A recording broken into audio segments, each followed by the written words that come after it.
Bonjour à tous, je vous fais cette petite vidéo sur le chapitre 4 pour vous donner quelques informations sur les mélanges et les dissolutions.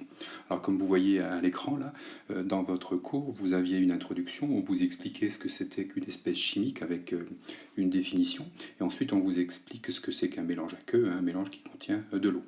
Ensuite, dans votre cours, vous avez deux petits dessins avec un mélange numéro 1, c'est de l'eau et de la terre. Alors on voit que l'aspect du contenu du bécher n'est pas le même en haut et en bas, donc c'est un mélange hétérogène. Par contre, quand on prend le mélange numéro 2 avec de l'eau et du sirop, on se rend compte que l'aspect du mélange est le même partout, et ce mélange porte le nom de mélange homogène. Voilà, donc il faut que vous connaissiez ces deux mots-là, mélange hétérogène, mélange homogène. Dans la suite du cours, ensuite, vous avez trois mots de vocabulaire: solubilité, miscibilité, dissolution. Vous regardez, hein, on mélange de l'eau soit avec un solide, soit avec un liquide, soit avec un gaz, et à chaque fois ça porte un nom différent. Il faut que vous connaissiez ces noms.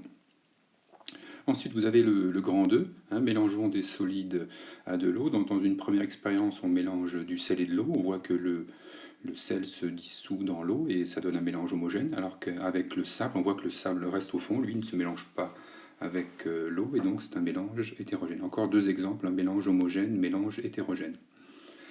Ensuite, vous avez aussi deux petits mots à connaître, soluble et insoluble, vous avez les définitions, hein.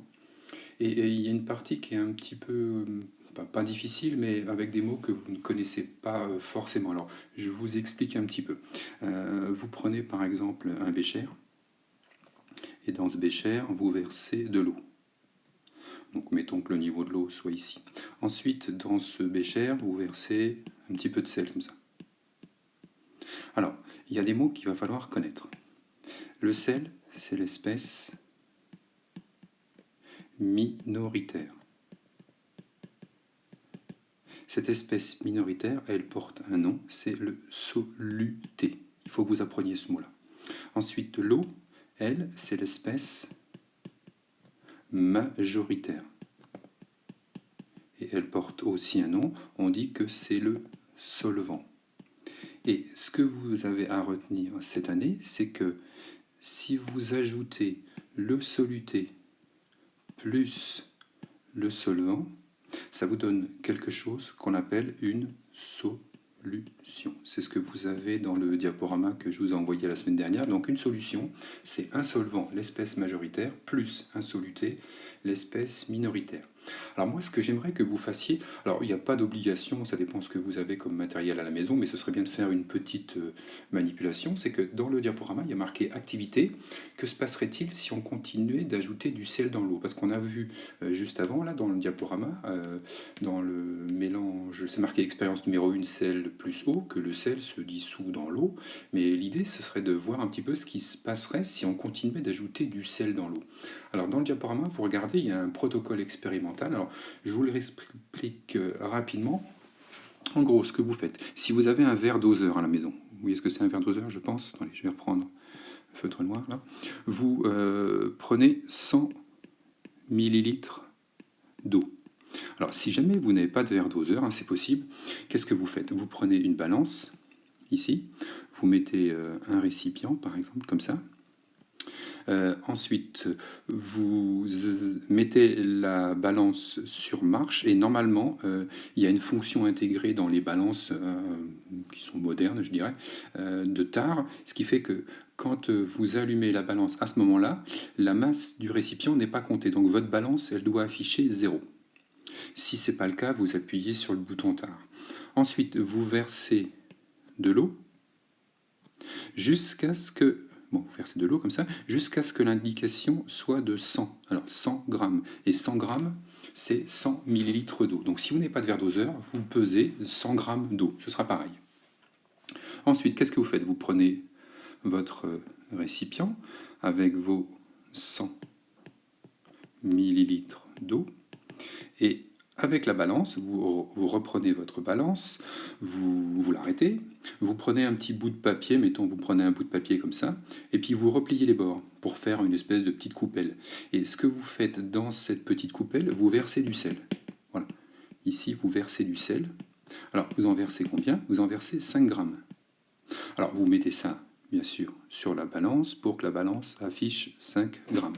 Une fois que vous avez vos 5 grammes de sel, vous les mettez dans votre récipient, ici. votre sel, 5 grammes. Et puis, vous prenez une cuillère et puis vous agitez longtemps, longtemps, longtemps jusqu'à ce que le sel disparaisse. Il va se dissoudre dans l'eau, vous allez voir. Alors, il se peut parfois que le sel soit un peu gros ou des petits morceaux soient collés et qu'il reste peut-être quelques petits grains de sel comme ça au fond. Bon, ça peut arriver, vous en tenez pas compte. Alors, vous prenez du sel fin, s'il vous plaît, hein, pas du gros sel, sinon ça ne fonctionnera pas. Alors, vous touillez, vous attendez que ça se dissolve complètement. Et puis, qu'est-ce que vous faites? Vous, de nouveau, vous reprenez votre feuille de papier que vous avez repliée. De nouveau, vous remettez 5 grammes de sel. Et de nouveau, vous remettez ces 5 grammes de sel dans le récipient. Donc maintenant, dans votre récipient, vous avez 10 grammes de sel. Et puis, vous touillez, vous touillez, vous touillez. Ensuite, vous regardez, il y a dans le diaporama que je vous ai envoyé quelque chose qui s'appelle petit 1, pardon, complète le tableau de mesure. Dans la deuxième ligne, répond par oui ou par non. Donc en fait, la masse de sel, c'est 5 grammes, puis vous rajoutez 5 grammes, donc ça fait 10, vous rajoutez 5 grammes, ça fait 15, et ainsi de suite.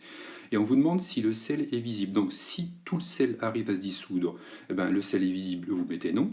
Et à un moment donné, vous verrez, le sel ne se dissout plus. Donc j'aimerais bien que vous trouviez la valeur en grammes de la quantité de sel qu'on met dans l'eau à partir du moment où ça ne se dissout plus. Alors évidemment, vous avez la réponse après, mais bon, ne la regardez pas, hein. Alors ce que vous faites, vous obtenez un résultat, mettons que vous obteniez 20 grammes ou 25 grammes ou 30 grammes, je ne sais pas, et ça, ce sera pour 100 millilitres d'eau. Donc pour savoir combien on peut dissoudre de sel dans 1 litre d'eau, il suffira de multiplier votre masse de sel par 10, puisque 1000, ça fera 1000 millilitres, et donc ça fera 1 litre. Et comme ça, vous aurez la quantité de sel qu'on peut dissoudre dans 1 litre d'eau. Alors maintenant, je vous donne quelques petites explications. On va imaginer la chose suivante. Vous avez votre récipient, je le dessine en grand comme ça, et puis quand vous mettez de l'eau, alors l'eau, on va dire que ce sont des particules. On ne donne pas le nom cette année de ce qu'est exactement l'eau, parce que ça ne fait pas partie du programme, mais en quelque sorte, l'eau, on va dire que ce sont des particules. Alors je dessine des ronds. Voilà. Ça, ce sont des particules d'eau. Voilà, on imagine, comme ça, et ainsi de suite. Donc ça, particules d'eau. Alors pourquoi est-ce que le sel se dissout dans l'eau? Si vous regardez, là, il y a des espaces. Là. Ici, il y a des espaces. Ici, il y a des espaces. Ici, il y a des espaces. Ici, il y a des espaces. Qu'est-ce qui va se passer? C'est que le sel, il va se mettre dans les petits espaces.